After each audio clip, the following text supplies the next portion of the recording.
Imagina una tarde normal en París con estudiantes saliendo de clase, turistas caminando por las avenidas, autos que van y vienen sobre el pavimento mojado. En medio de ese ritmo cotidiano, una joven de 19 años llamada Philippine Lenoir de Carlan salía de su universidad sin imaginar que estaba viviendo las últimas horas de su vida. No sabía que aquella tarde, que parecía tan simple, tan rutinaria, terminaría convirtiéndose en una de las tragedias más impactantes de Francia en los últimos años. Su nombre recorrería todo el país, no por sus sueños académicos, ni por su inteligencia, sino por un crimen tan brutal que todavía hoy provoca rabia, indignación y un profundo sentimiento de injusticia. Philippe era una joven universitaria francesa, hija única, conocida por ser responsable, dedicada, atenta con todos. Estudiaba economía e ingeniería financiera en una prestigiosa universidad parisina. Tenía metas claras, una familia que la adoraba y amigos que la consideraban una persona cálida y amorosa. A los 19 años, la vida apenas estaba comenzando para ella. Por eso, cuando desapareció repentinamente, el 20 de septiembre de 2024, nadie quiso asumir lo peor, pero todos temieron que algo no estaba bien. Ese viernes, Philippine almorzó como siempre en la cantina universitaria, envió algunos mensajes, hizo planes, sonrió. Varias cámaras la registraron caminando con calma, cargando su bolso, como si fuera un día más. Después, debía regresar con sus padres, como lo hacía habitualmente. Pero jamás llegó. Y para su familia, acostumbrada a su responsabilidad, cada minuto sin noticias se convirtió en una tortura. Por la noche, la preocupación se volvió desesperación. Philippine no contestaba llamadas, su teléfono parecía apagado y ningún amigo sabía de ella. No había razón para que desapareciera sin avisar. No era el tipo de chica que se iba sin decir nada. La familia denunció su desaparición ante la policía y la investigación inició con una carrera contrarreloj. La tecnología dio la primera pista. Al rastrear su teléfono, la señal apuntaba a un punto inquietante: el bosque de Bois de Boulogne, un lugar conocido tanto por su belleza natural como por sus zonas peligrosas. Era un sitio extenso, con áreas tranquilas durante el día, pero oscuro y solitario al caer la noche. Un punto al que Philippine no tenía motivos para ir. Esa anomalía despertó las alarmas. Algo estaba mal. Al día siguiente, familiares, amigos y decenas de voluntarios se organizaron en redes sociales para recorrer el bosque. Necesitaban encontrar algo, cualquier rastro. Durante horas caminaron entre árboles, arbustos y senderos irregulares. Fue en medio de esa búsqueda desesperada cuando encontraron el primer indicio: el teléfono de Philippine, abandonado entre hojas y tierra. Para muchos, ese fue el golpe de realidad que no querían enfrentar. Y pocos metros más adelante, la escena que nadie estaba preparado para ver en tierra removida, indicios de que alguien había intentado esconder algo. Y bajo esa tierra, el cuerpo de la joven estudiante. La noticia se propagó como un rugido. El país entero quedó paralizado. La imagen de Philippine, la chica sonriente de 19 años, se convirtió en un símbolo del dolor colectivo. La autopsia confirmó lo peor. Había sido víctima de agresión sexual y muerta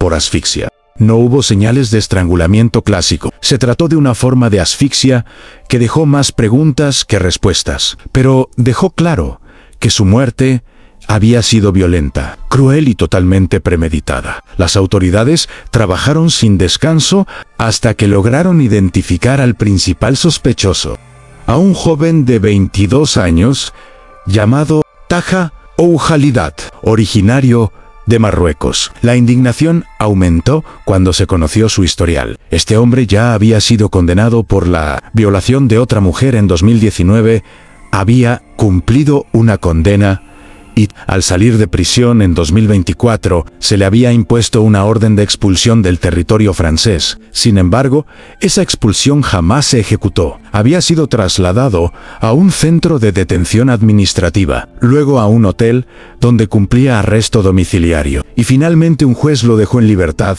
mientras se completaban los trámites. Debía presentarse periódicamente ante las autoridades, pero no lo hizo. Y aún así, Nadie lo buscó activamente hasta que ya era demasiado tarde. El país quedó en shock. ¿Cómo era posible que un agresor sexual reincidente estuviera libre? ¿Cómo pudo alguien con una orden de expulsión vigente escapar tan fácilmente del control judicial? La rabia creció al saberse que había sido declarado persona buscada justo un día antes del asesinato de Philippine.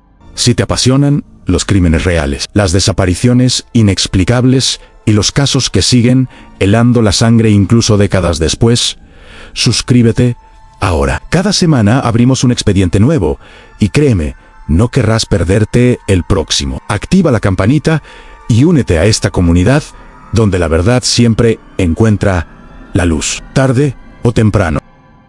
El sistema había fallado estrepitosamente y ese fallo le había costado la vida a una joven inocente. La persecución del sospechoso se extendió más allá de Francia. Finalmente, fue detenido en Ginebra, Suiza, cuando intentaba escapar nuevamente. Su arresto, aunque necesario, fue insuficiente para calmar la indignación. El daño ya estaba hecho. Philippine ya no estaba. El funeral de la joven conmovió al país. Cerca de 3.000 personas acudieron a la catedral donde se realizaron las exequias. La multitud se agolpaba en silencio, sosteniendo flores, fotografías, velas. No solo estaban sus familiares y amigos, también habían ciudadanos que no la conocían, pero habían sido profundamente tocados por su historia. Muchos lloraban sin poder contenerse. Otros mantenían el rostro endurecido por la impotencia. En ese momento, Philippine representaba mucho más que un caso criminal. Representaba el fracaso de un sistema, la vulnerabilidad de la juventud, la injusticia que tantas familias temen experimentar. A partir de ese día, el nombre de la joven se convirtió también en un catalizador de debate. Las tensiones políticas explotaron. Un sector de la sociedad indignado, señaló directamente la política migratoria francesa, asegurando que se trataba de un crimen que pudo evitarse. Otro sector advertía sobre el peligro de usar esta tragedia como arma política, insistiendo en que debía verse como un feminicidio, un acto extremo de violencia hacia una mujer, más allá de la nacionalidad del agresor. Los colectivos feministas alzaron la voz con fuerza. Pedían que la discusión no se desviara. Philippine había sido víctima de un crimen machista, parte de una ola creciente de violencia contra mujeres jóvenes en Europa. La discusión se volvió intensa y dividida, pero una verdad prevalecía sobre todas: a nadie podía devolverle la vida. Mientras tanto, la madre de Philippine dio algunas declaraciones que desgarraron a todo un país. Confesó que cada día era un suplicio, que no podía dormir, que revivía constantemente el horror de imaginar los últimos momentos de su hija. Dijo que, aunque era una persona creyente, no podía perdonar. Su voz temblaba, pero su mensaje era firme.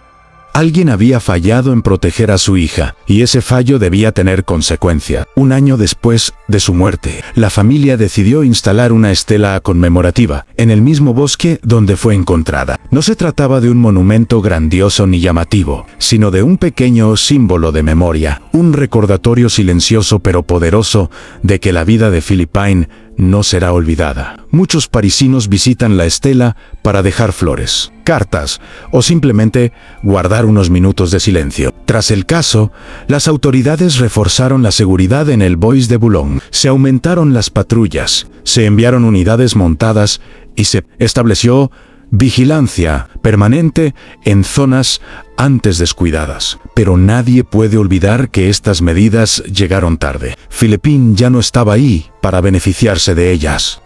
Aún hoy, su historia sigue provocando preguntas. ¿Qué tan seguro es caminar sola en un parque?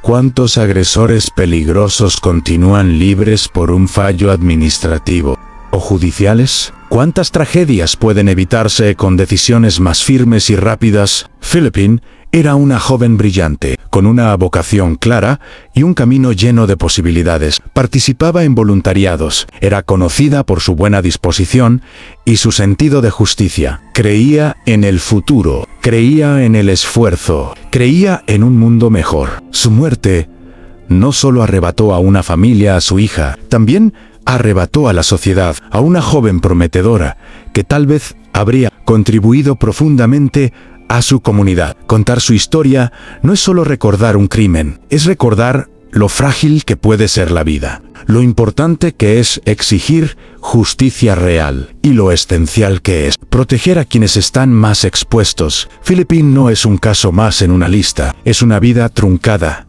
una advertencia dura, un llamado urgente a no permitir que la indiferencia, la burocracia o la negligencia sigan cobrando vidas. Y mientras su nombre siga siendo recordado, mientras su historia se siga contando, Philippine seguirá viva en la memoria colectiva, recordándonos que detrás de cada caso criminal hay una persona, una historia, una familia y un futuro que nunca debió ser arrebatado.